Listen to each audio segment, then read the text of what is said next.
This is doctor Anurag Baghel and welcome to Adda 24/7, जहां बच्चों आपको बेस्ट और क्वालिटी एजुकेशन प्रोवाइड किया जाता है। इसी क्वालिटी एजुकेशन के सिलसिले में अगर आगे बढ़े तो पिछली क्लासेस में हम क्या बात कर रहे थे? पिछली क्लासेस में हम बात कर रहे थे अपने chapter periodic classification of element, जो कि अपना चैप्टर नंबर 5 था, जिसका मैंने वन शॉट रिवीजन आप लोगों के सामने रख दिया है। ऐसे ही हमने चैप्टर नंबर 4 करा, जिसके अपन ने वन शॉट रिवीजन करा, माइंड मैप करा, उसके इंपॉर्टेंट क्वेश्चन करे। अब बारी है अपनी इस चैप्टर की। अब इस चैप्टर को करना है अपने को, इस चैप्टर को करना है। जब हम इस चैप्टर को करेंगे मेरे बच्चों, तो चैप्टर का वन शॉट कर चुके हैं। चैप्टर का वन शॉट करने के बाद हमें बात करनी है इसके माइंड मैप के बारे में। माइंड मैप क्या है? अरे भैया, एग्जाम से एक दिन पहले जाओगे, आपको ये तो पता होना चाहिए, इतना बड़ा चैप्टर है। अनुराग सर ने भैया 15-20 मिनट में इसके माइंड मैप मतलब दिमाग में बता दिया कि पढ़ना कैसे और खत्म कर दिया। इसीलिए मैं माइंड मैप दे रहा हूं आपके लिए। सब कुछ लेके आऊंगा, बेस्ट और क्वालिटी के तरीके से लेके आऊंगा। पीवाईक्यू बहुत जल्द लेके आने वाला हूं। लेकिन अब अगर अपन बात करें माइंड मैप के बारे में, तो हम क्या देखने वाले? हम सारी चीजों को देखते हैं एक एक करके। तो शुरुआत करते हैं सबसे पहले कि हमें एलिमेंट को क्लासिफाई करने की जरूरत क्यों पड़ती है। आज जो आप मॉडर्न पीरियोडिक टेबल देख रहे हो, जिसमें 118 एलिमेंट है, सुनना शब्द सुनना, एलिमेंट को क्लासिफाई करने की जरूरत क्यों पड़ी? बच्चों, एलिमेंट को क्लासिफाई करने की जरूरत इसीलिए पड़ी ताकि हम एलिमेंट की सिस्टमैटिक तरीके से स्टडी कर सकें। किस तरीके से स्टडी कर सकें? सिस्टमैटिक तरीके से स्टडी कर सकें। अब अगर हम एलिमेंट की सिस्टमैटिक तरीके से स्टडी कर सकते हैं, और आज जो मॉडर्न पीरियोडिक टेबल देख रहे हैं वो बनी कैसे? अरे रे मेरे बच्चे, बनी कैसे? उसको बनाने के लिए बच्चों बहुत सारा हिस्टोरिकल डेवलपमेंट देखना पड़ता है। बहुत सारे साइंटिस्ट हैं जिन्होंने अपना दिमाग लगाया और मॉडर्न पीरियोडिक टेबल को बनाया। उसमें सबसे इंपॉर्टेंट जो मुझे लगता है योगदान है डॉबरेनर, न्यूलैंड और मेंडलीफ का। चलो देखते हैं इनका क्या क्या योगदान, इस कहानी को समझते हुए चलना। इनका योगदान क्या क्या था, इस कहानी को अपन देखते हुए चलते हैं। समझना जी। सबसे पहले डॉबरेनर ट्रायड, इन्होंने क्या करा? 3-3 एलिमेंट लिए। क्या लिए? 3-3 एलिमेंट लिए, ठीक है, और एलिमेंट को एटॉमिक मास के बढ़ते हुए ऑर्डर में जमाया। ठीक है, इसने भी, न्यूलैंड ने बोला कि एलिमेंट को जब मैं एटॉमिक मास के बढ़ते हुए ऑर्डर में जमाता हूं तो पहले और 8वां एलिमेंट सेम प्रॉपर्टी शो करता है। सिमिलरली मेंडलीफ ने भी, उसके टाइम पे करीब 63 एलिमेंट अवेलेबल थे, उनको भी क्या कहते हैं कि एटॉमिक मास के बढ़ते हुए ऑर्डर में जमाया। मतलब ये जो हिस्टोरिकल डेवलपमेंट आप देखने जा रहे हैं, इन साइंटिस्ट ने क्या करा? एलिमेंट को एटॉमिक मास के बढ़ते हुए ऑर्डर में जमाया। लेकिन आज जो हम मॉडर्न पीरियोडिक टेबल देखते हैं वो एटॉमिक नंबर के बढ़ते हुए ऑर्डर में बनाई गई है। तो क्या इनको एटॉमिक नंबर के बारे में पता नहीं था? हाँ जी मेरे बच्चे, जब ये लोग काम कर रहे थे, इनको स्ट्रक्चर ऑफ एटम, एटम के अंदर का स्ट्रक्चर, प्रोटॉन न्यूट्रॉन, इनके बारे में कोई आइडिया नहीं था। और जब इनको आइडिया नहीं था, इनको एटॉमिक मास के बारे में ही पता था, क्योंकि प्रोटॉन के बारे में आइडिया नहीं तो एटॉमिक नंबर के बारे में नॉलेज होने का बात बनती ही नहीं। तो ये सिर्फ एटॉमिक मास को पकड़े और एलिमेंट को जमाते रहे। यही इनकी मतलब मान लीजिए सक्सेसफुल ना हो पाने का सबसे बड़ा ड्रॉबैक भी बना। चलो बिना टाइम वेस्ट करे देखते हुए चलते हैं सबसे पहले डॉबरेनर के ट्रायड को। किसको? डॉबरेनर के ट्रायड को। सबसे पहले डॉबरेनर ने क्या करा? क्या करा? ट्रायड बनाया। ट्रायड मतलब ग्रुप ऑफ 3 एलिमेंट। क्या बनाया? Group of 3 element. Group of 3 elements. और क्या करा इन्होंने? ये जो 3-3 एलिमेंट का ग्रुप बनाया, कहा कि the properties of middle element, sorry properties नहीं, atomic mass of middle element. क्या बोला इन्होंने? प्रॉपर्टीज नहीं, the atomic mass of middle element. The atomic mass of middle element, middle element is average या arithmetic mean of first and third element, first and third element। चलो एक example लेता हूं मैं। सबसे पहले सबसे परफेक्ट एग्जांपल है लिथियम, सोडियम और पोटेशियम ट्रायड है अपना। लिथियम का एटॉमिक मास होता है 7, पोटेशियम का एटॉमिक मास होता है कितना? 39। और अगर अपने को एटॉमिक मास निकालना है किसका? सोडियम का।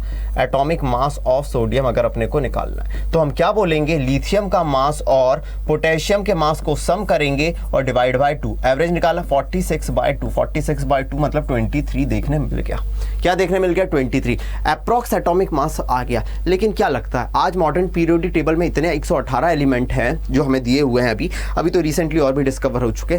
क्या हम ऐसी पीरियोडिक पीरियोडिक टेबल या एलिमेंट का ऐसा क्लासिफिकेशन आज सोच भी सकते हैं? नहीं भैया, ऐसा क्लासिफिकेशन मतलब 3-3 एलिमेंट की पॉसिबिलिटी दिखा रहे हैं या सिमिलरिटी शो कर रहे हैं, ऐसा क्लासिफिकेशन नहीं हो सकता। कुछ और इन्होंने लिए ट्रायड, कुछ और ट्रायड लिए मेरे बच्चे, समझते चलना। कैल्शियम, स्ट्रोंशियम और बेरियम, ठीक है, तीनों सिमिलर प्रॉपर्टी शो कर रहे थे। एटॉमिक मास के बढ़ते हुए ऑर्डर जमाया और atomic mass of middle element is arithmetic mean या average of first and third element कहा। चलिए एक और ले लिया इन्होंने, क्या? Chlorine, bromine, iodine. ये बात थी अपनी डॉबरेनर साहब की। चलो भैया ये अनसक्सेसफुल हो गए। माइंड मैप है, दिमाग से खेलना है, एकदम दिमाग में चीजें क्लियर करते हुए चलना है, दिमाग में चीजें क्लियर करते हुए चलना। ज्यादा बड़ा लेक्चर नहीं करेंगे, वन शॉट रिवीजन हम ऑलरेडी कर चुके। इसके बाद आते हैं अपने न्यूलैंड साहब। कौन आते हैं अपने? न्यूलैंड साहब। Newland octave law. Newland octave law मतलब क्या था? ऑक्टेव मतलब इनका कहना क्या था? इनका कहना क्या था समझना, न्यूलैंड साहब का कहना क्या था? इन्होंने सबसे पहले जो एलिमेंट को कंपेयर करा, म्यूजिक के साथ कंपेयर करा। बोलो किसके साथ कंपेयर करा? म्यूजिक के साथ कंपेयर करा, कंपेयर्ड विथ म्यूजिक। और इनका कहना क्या था? जैसे म्यूजिक के 7 स्वर होते हैं, मेरी आवाज बहुत खराब है, सा रे गा मा पा धा नी, सा सा सा सा रे रे रे। अब कहना क्या था इनका? पहला, दूसरा, तीसरा, चौथा, पांचवा, छठवां, सातवां और आठवां, पहला और आठवां एलिमेंट सिमिलर प्रॉपर्टी शो करते हैं। ये इनका कहना था। किसका कहना था? न्यूलैंड साहब का कहना था। जैसे पहला और आठवां स्वर सेम होते हैं, वैसे ही पहला और आठवां एलिमेंट सिमिलर प्रॉपर्टी शो करते हैं। तो समझना, ठीक है। जैसे फॉर एग्जांपल अगर मैंने ले लिया lithium, beryllium, boron, carbon, nitrogen, oxygen, fluorine, ठीक है, नोबल गैसेस के बारे में भी इनको पता नहीं था। Fluorine, sodium, magnesium, aluminium, silicon, phosphorus, sulphur, chlorine, ठीक है, पोटेशियम, कैल्शियम। अब इनका कहना क्या था? कहना गलत गलत, ठीक है। इनका कहना क्या था? इनका कहना था कि अगर मैं बात करूं, पहला एलिमेंट ले रहा हूं, दूसरा, तीसरा, चौथा, पांचवा, छठवां, सातवां, आठवां, पहला और आठवां एलिमेंट सिमिलर प्रॉपर्टी शो करते हैं। अगर मैंने इसको पहला मान लिया तो पहला और आठवां एलिमेंट सिमिलर प्रॉपर्टी शो करते हैं। लेकिन भैया इनका ड्रॉबैक क्या था? इनका ड्रॉबैक क्या था? कंपेयर कर लिया एलिमेंट को म्यूजिक के साथ और कह दिया पहला और आठवां एलिमेंट सिमिलर प्रॉपर्टी शो करते हैं। लेकिन इनके ड्रॉबैक क्या थे? माइंड, दिमाग में रखना है। नोट्स तो पिछली क्लास में दे चुका हूं, दिमाग में रखना है। माइंड मैप है, माइंड मैप। इनका ड्रॉबैक क्या था? अरे भैया उनके टाइम पे 56 एलिमेंट ही अवेलेबल थे और हर जगह पे ये चीज फॉलो नहीं हुई कि पहला और आठवां एलिमेंट सिमिलर प्रॉपर्टी शो कर रहे हैं। आज हमारे पास 118 एलिमेंट है। क्या हम ये बोल सकते हैं कि पहला और आठवां एलिमेंट सिमिलर प्रॉपर्टी शो करते हैं? सिर्फ कैल्शियम तक ही एप्लीकेबल हो पाया है इनका, क्योंकि उसके बाद डी ब्लॉक के एलिमेंट आ गए और प्रॉपर्टी वेरी करना या बदलना शुरू हो गई। मतलब इन्होंने सिर्फ 56 एलिमेंट को बेसिक मान के ये लॉ दिया था, उसके बाद कैल्शियम तक ही एप्लीकेबल हुआ, नए एलिमेंट आते गए, प्रॉपर्टी वेरी करती गई और न्यूलैंड साहब फेल हो गए। अब न्यूलैंड साहब फेल हुए तो उसके बाद आते हैं मेंडलीव साहब। कौन आते हैं? मेंडलीव साहब। मेंडलीव साहब को मैं काफ़ी ब्रिलियंट साइंटिस्ट मानता हूं, क्योंकि इन्होंने ऐसी ऐसी बातें रखी या पहली बार ऐसे ब्रिलियंट साइंटिस्ट मुझे क्यों लगते हैं, अभी तक लोग बेवकूफ़ी कर रहे थे, लेकिन इन्होंने क्या करा, बोला कि देखो भाई मैं एलिमेंट को वर्टिकल कॉलम्स और हॉरिजॉन्टल लाइंस में डिवाइड करता हूँ और ग्रुप और पीरियड में डिवाइड करता हूँ। इन्होंने कब दिया मॉडर्न मेंडलीव पीरियोडिक टेबल? 1869 में दिया। इनके टाइम करीब 63 एलिमेंट अवेलेबल थे या डिस्कवर्ड हो चुके थे। और इनका इन्होंने एलिमेंट को सबसे पहले ग्रुप एंड पीरियड में क्लासिफाई करना शुरू करा। एलिमेंट को किसमें? ग्रुप और पीरियड में क्लासिफाई करना शुरू करा, ठीक है। लेकिन क्या कमियां थी, क्या एडवांटेज देखने मिला हमें मेंडलीव पीरियोडिक टेबल में, ये देखते हुए चलते हैं। इनके अचीवमेंट क्या थे? सबसे पहली बात, इनका अचीवमेंट ये था कि इन्होंने सबसे पहले पीरियोडिक लॉ दिया। क्या था इनका पीरियोडिक लॉ? समझना, पीरियोडिक लॉ था अगर हम एलिमेंट की the physical and chemical properties, oh my God, physical and chemical properties, oh my God, physical and chemical properties of elements are periodic function of their atomic masses। बस यहीं पे फंस गए। सब कुछ बढ़िया, सब कुछ बढ़िया, लेकिन उन्होंने एलिमेंट को एटॉमिक मास के बढ़ते हुए ऑर्डर में जमाया। कहा कि भैया फिजिकल और केमिकल प्रॉपर्टी एलिमेंट की, ठीक है, एटॉमिक मास के बदलने के साथ बदलती जाती हैं और एक वक्त पे आने पे सिमिलरिटी शो करती हैं। इसे कहते हैं पीरियोडिक लॉ। तो सबसे पहले इन्होंने पीरियोडिक लॉ दिया। इसके अलावा इन्होंने कुछ जगह छोड़ दी। फॉर एग्जाम्पल, उस टाइम पे एल्यूमिनियम तो अवेलेबल था, पता था, सिलिकॉन पता था, लेकिन एल्यूमिनियम के नीचे आता है कौन? गैलियम। गैलियम के बारे में लोगों को आइडिया नहीं था। माइंड मैप है, दिमाग में रखते चलना। तो इन्होंने क्या कहा गैलियम को? बोला कि भैया फ्यूचर में कोई एक एलिमेंट डिस्कवर होगा, उसे मैं नाम दे रहा हूं एका एल्यूमिनियम। सिमिलरली सिलिकॉन पता था, लेकिन जर्मेनियम के बारे में पता नहीं था। तो बोले फ्यूचर में डिस्कवर होगा, उसका नाम दे रहा हूं एका सिलिकॉन। बोलो क्या नाम दे रहा हूं? एका सिलिकॉन। ठीक है, मतलब इन्होंने कुछ जगह छोड़ दी, लेकिन इन्होंने कुछ जगह ऐसी भी छोड़ दी जो फ्यूचर में लग नहीं रहा था। ये इनके अचीवमेंट भी थे और इनके ड्रॉबैक भी थे। इनको प्रिडिक्शन इन्होंने कहा कि देखो भैया मैं एलिमेंट फ्यूचर में डिस्कवर होगा ही होगा, क्योंकि न्यूलैंड साहब के टाइम पे अगर 56 एलिमेंट थे, मेरे टाइम पे 63 हो चुके हैं, तो फ्यूचर में एलिमेंट आएंगे ही आएंगे। हो सकता है उनका एटॉमिक मास इतना देखने मिले। ये दिमाग लगा के उसने कुछ जगह छोड़ दी। लॉजिक समझ रहे? कितना बढ़िया ब्रिलियंट साइंटिस्ट था। ठीक है, arranged element in group and period. इनने एलिमेंट को ग्रुप एंड पीरियड में अरेंज करा। ये इसके अचीवमेंट थे। ड्रॉबैक क्या थे इसकी? अगर पीरियोडिक टेबल अपन ने देखी थी वन शॉट में, सब कुछ अपन ने देखा, मैं बता चुका हूं कि पोजीशन ऑफ हाइड्रोजन इसने फिक्स नहीं रखी। क्या नहीं फिक्स रखी? पोजीशन ऑफ हाइड्रोजन इसने फिक्स नहीं रखी। Now position of isotope. Isotope क्या होते हैं भैया? ऐसे दो एटम जिनका एटॉमिक नंबर सेम होता है लेकिन मोलर मास अलग अलग होता है। मान लीजिए हाइड्रोजन के 3 आइसोटोप हैं, एक हो गया प्रोटियम, एक हो गया ड्यूटीरियम, एक हो गया ट्राइटियम। देखो एटॉमिक नंबर सेम लेकिन मास अलग अलग। लोगों ने कहा कि अगर तुम्हारी पीरियोडिक टेबल को हम सही मान ले, चलो मान लिया, तो फिर तुमने मास के बेसिस पे जमाया है, सबके मास अलग अलग है, सबको अलग अलग जगह दो। जस्टिफाई नहीं हो पाई इसकी बातें। रिजेक्ट करने की या ड्रॉबैक की सबसे बड़ी बात यह है कि पोजीशन ऑफ आइसोटोप को तुम समझा ही नहीं पाए। इसके अलावा तुमने कुछ similar element, lithium sodium potassium को कॉपर सिल्वर गोल्ड के साथ रख दिया, सिमिलर एलिमेंट को डिसिमिलर एलिमेंट के साथ रख दिया। भैया similar element lithium sodium potassium भैया कैसे होते हैं? टिपिकल अल्कली मेटल है, ऑक्साइड हाइड्रोक्साइड अल्कली नेचर के होते हैं, तुम इनको डिसिमिलर एलिमेंट के साथ रख रहे हो। ऐसी पॉसिबिलिटी नहीं हो सकती। एक बच्चा, भैया हमने पढ़ाई वाले बच्चों को हम चाह रहे थे क्लासिफिकेशन करना, पढ़ाई वाले बच्चों को एक साइड रखना चाह रहे थे, लेकिन 3 बदमाश घुस गए उसमें, कैसा क्लासिफिकेशन? फिर हम बोलेंगे तुमने कैसे बच्चों को क्लासिफाई करा? तो ये थे मेंडलीव पीरियोडिक टेबल। बहुत डिटेल में तो मैं अपने लेक्चर में बता चुका हूं, लेकिन एकदम माइंड मैप है, दिमाग में क्लियर करते चलो। एग्जाम से एक दिन पहले देख लो पूरा पढ़ने के बाद, नहीं यार क्विक रिवीजन कैसे करें। अनुराग सर आपके लिए सब लेके आएंगे मेरे बच्चों, बेस्ट ऑफ क्वालिटी लेके आएंगे। आइए जल्दी आइए। चलो अगर क्लियर है तो अब आता है मॉडर्न पीरियोडिक टेबल। समझना जी, मॉडर्न पीरियोडिक टेबल को अगर आप देखेंगे तो मॉडर्न पीरियोडिक टेबल सबसे पहले क्या थी? मॉडर्न पीरियोडिक टेबल में, अब मैं इसे याद कराना नहीं सिखा रहा हूं, वन शॉट में बता चुका हूं। मॉडर्न पीरियोडिक टेबल में एलिमेंट को एटॉमिक नंबर के बढ़ते हुए ऑर्डर में जमाया गया। जैसे आप देख सकते हैं hydrogen, helium, lithium, beryllium, atomic number के बढ़ते हुए ऑर्डर में जमाया गया। और पीरियोडिक लॉ क्या दिया गया? 1913 में हेनरी मोसले ने पीरियोडिक लॉ क्या दिया? सुनना जी, the physical and chemical properties of element are periodic function of their atomic number. बस इतनी सी कहानी, इतनी सी बात है। हमें तुमसे प्यार है, अरे कहां गए? Atomic number. बस इतनी सी बात इन्होंने बदल दी, क्योंकि अब तक बोहर साहब, बहुत सारे लोगों ने मिलकर पीरियोडिक टेबल बनाई है, उनके कोवर्कर्स, मोसले साहब, ठीक है।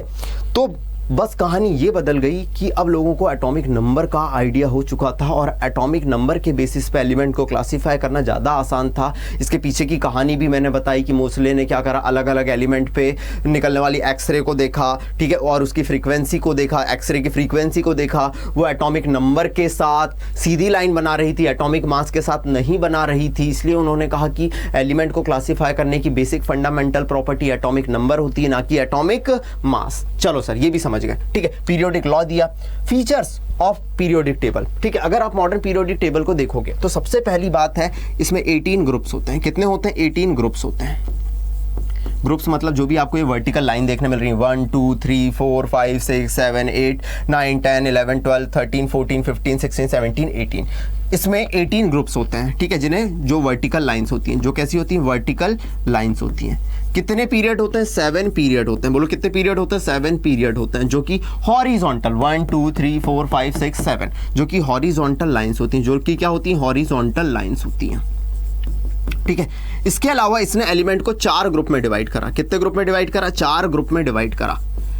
एस ब्लॉक एलिमेंट, या 4 ग्रुप में नहीं बोलना चाहिए मुझे, यहाँ पे 4 ब्लॉक में डिवाइड करा, ये बोलना ज़्यादा सही रहेगा। ज़्यादा सही नहीं, वही सही रहेगा। इसने एलिमेंट को 4 ग्रुप में डिवाइड करा। कितने ग्रुप में डिवाइड करा मेरे नन्हे मुन्ने काले पीलों? सर 4 ब्लॉक में, ग्रुप नहीं ब्लॉक में डिवाइड करा। कौन कौन से? S block element, S block element, P block element, P block element, D block element, D block element और F block element, F block element. अगर आप यहां देख पा रहे होंगे, ये मेरी पीरियोडिक टेबल को एकदम मैं इसे पूरी डिटेल में नहीं बता रहा हूं, ये जो मेरे होते हैं ग्रुप 1 और ग्रुप 2, इसे कहते हैं एस ब्लॉक के एलिमेंट। याद करना नहीं सिखा रहा हूं मैं, अपने 1 शॉट में सिखा चुका हूं। माइंड मैप है, माइंड में क्लियर करना है। ये अपने होते हैं पी ब्लॉक एलिमेंट। कैसे होते हैं? पी ब्लॉक एलिमेंट होते हैं। ये अपने होते हैं, ये ग्रुप 3 से group 12 D block element, D block element. और यहीं से निकाल के आपने डी ब्लॉक के अंदर से इधर ले आए, ये होते हैं आपके एफ ब्लॉक एलिमेंट। कैसे होते हैं? एफ ब्लॉक एलिमेंट होते हैं। बोलो कैसे होते हैं? एफ ब्लॉक के एलिमेंट होते हैं। तो ये थी भैया आपकी कहानी मॉडर्न पीरियोडिक टेबल की, ठीक है। अब इसमें एलिमेंट को प्रॉपर सिस्टमैटिक तरीके से अरेंज करा। इसके अलावा स्पेसिफिक पोजीशन, किस किस की स्पेसिफिक पोजीशन? स्पेसिफिक पोजीशन थी किसकी? मेटल की, मेटल की, नॉन मेटल की, नॉन मेटल की एंड मेटेलॉइड की, एंड मेटेलॉइड की। ये थी पिक्चर, ये थी मॉडर्न पीरियोडिक टेबल की कहानी। प्लीज नोट डाउन करें इसे, प्लीज नोट डाउन करें इसे जल्दी से। एकदम आधे घंटे में माइंड मैप बना के रख देना है अपने को, बेस्ट तरीके से। एग्जाम से एक दिन पहले जाएं, पूरे में से पूरे नंबर लाएंगे, ये हमारा वादा रहा। और वादा रहा सनम, होंगे जुदा ना हम, समझ गए ना? चलो चलो चलो चलो चलो चलो, ये मॉडर्न पीरियोडिक टेबल देख ली। अब अपन देखते हैं कुछ पीरियोडिक प्रॉपर्टी अपने को देखनी है। सबसे पहली पीरियोडिक प्रॉपर्टी जो अपन देखने जा रहे हैं, metal, non metal and metalloid. अब लॉजिक समझना मेरे बच्चों, इसका पीरियोडिक ट्रेंड बताते हुए चल रहा हूं, देखना, ठीक है। एस ब्लॉक के एलिमेंट, डी ब्लॉक के एलिमेंट और एफ ब्लॉक के एलिमेंट टिपिकल मेटल होते हैं। पी ब्लॉक में मेटल भी आते हैं, नॉन मेटल भी आते हैं। पी ब्लॉक मतलब जो राइट हैंड साइड था, नॉन मेटल भी आते हैं और मेटेलॉइड भी आते हैं, मेटेलॉइड भी आते हैं। अब लॉजिक समझना, ट्रेंड की बात करूं, ट्रेंड की बात करूं, as we go down the group,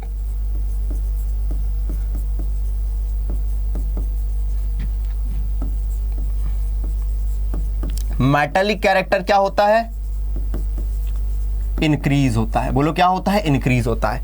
बोलो क्या होता है मेरे बच्चों? जैसे जैसे ग्रुप में नीचे जाते जाओगे, मेटालिक कैरेक्टर इंक्रीज होता जाता है, क्योंकि ग्रुप में नीचे जाओगे, कहानी सुनना माइंड मैप, ग्रुप में नीचे जाओगे साइज बढ़ता जाता है, साइज बढ़ता जाता है। क्यों?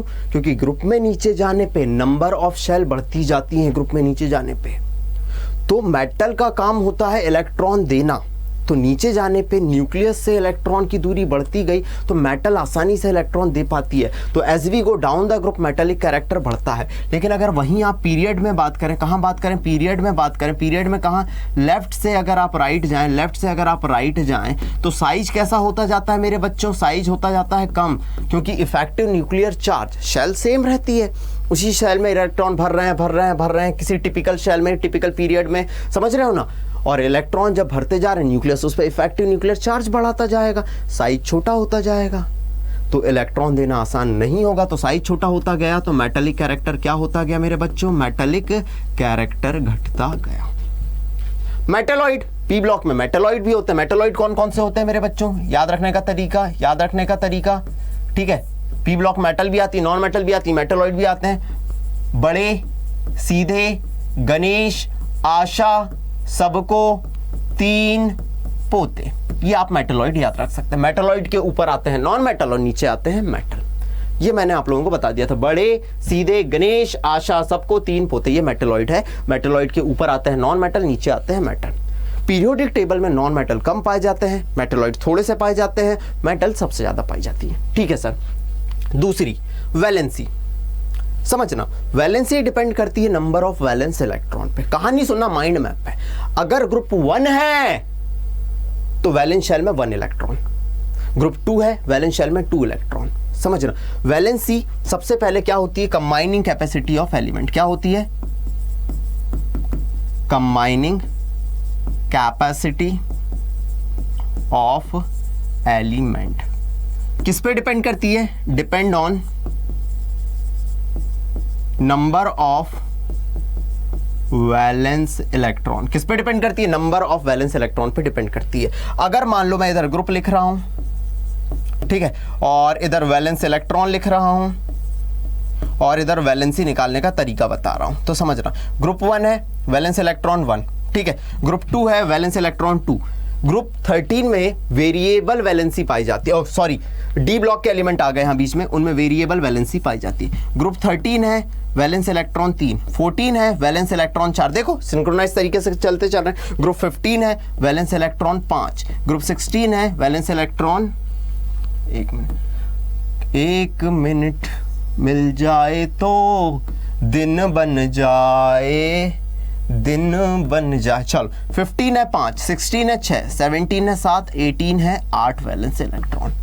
इसीलिए कहते हैं ग्रुप 18 का ऑक्टेट कंप्लीट होता है और इनको अपन इनर्ट गैस भी कहते हैं। वैलेंसी, अगर आप यहां से यहां जाएंगे, वैलेंसी होती है किसके बराबर, number of valence electron, number of valence electron के बराबर। मतलब इसकी वैलेंसी 1 2 3 4, लेकिन इधर से इधर गए, इधर से इधर गए, वैलेंसी किसके बराबर होती है, 8 minus number of valence electron के। तो भैया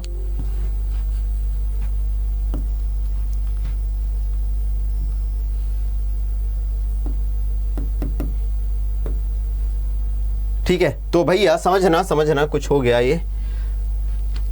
हाँ, वैलेंसी की बात कर रहे थे, किसके बराबर आ रही थी, 8 minus number of valence electron के। थोड़ा गड़बड़ हो गया, देखना कोई इशू नहीं, इसको अपन फिर से देख लेते हैं। ठीक है, वैलेंसी की बात कर रहे थे अपन, किस पे डिपेंड कर रही थी, सबसे पहले ग्रुप देखा अपन ने, वैलेंस इलेक्ट्रॉन देखे, और वैलेंसी की बात कर रहे थे, ग्रुप 1 वैलेंस इलेक्ट्रॉन 1, वैलेंसी 1 इधर 2 2 2, वैलेंसी 2 इधर 3, ठीक है, 13 तो 3, वैलेंस इलेक्ट्रॉन वैलेंसी 3, 14 तो 4, वैलेंस इलेक्ट्रॉन 4, ठीक है, क्यों, क्योंकि इधर किसके बराबर होती है valency, number of valence electron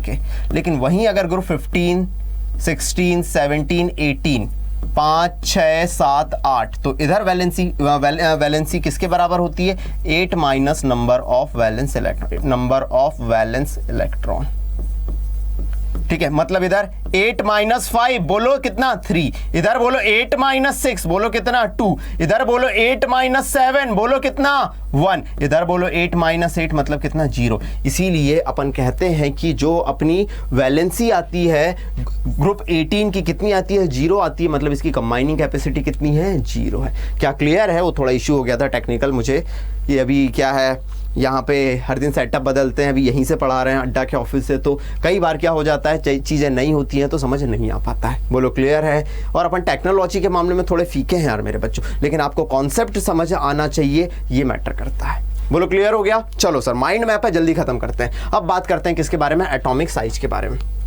atomic size क्या है, अगर कोई एटम है उसका न्यूक्लियस और ये वैलेंस इलेक्ट्रॉन, तो न्यूक्लियस से वैलेंस इलेक्ट्रॉन की दूरी कहलाती है एटॉमिक साइज या रेडियस।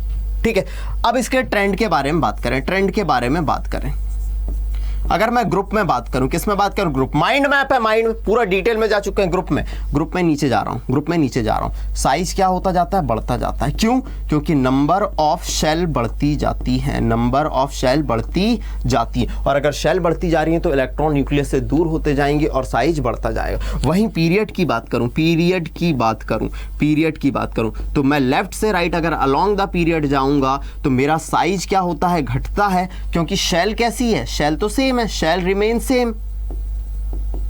लेफ्ट से राइट जाने पे शेल सेम है, लेफ्ट से राइट जाने पे किसी पीरियड में शेल सेम है।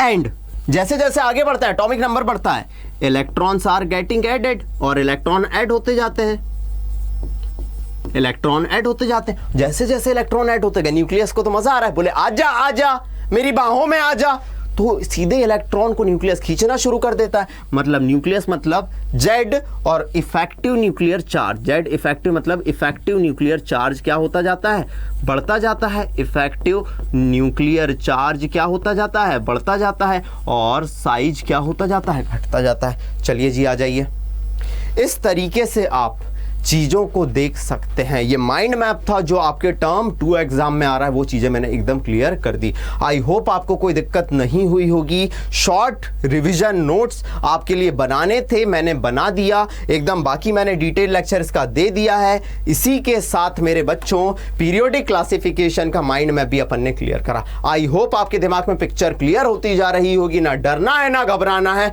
बस अनुराग सर के साथ बढ़ते चले जाना है। ठीक है, पढ़ते रहिए इसके टेस्ट पेपर। ठीक है, मोस्ट इंपॉर्टेंट क्वेश्चन और पीवाईक्यू लेके जल्दी आपके सामने आऊंगा। तब तक हल्ला बोल और जोश और जुनून बनाए रखो। Thank you so much.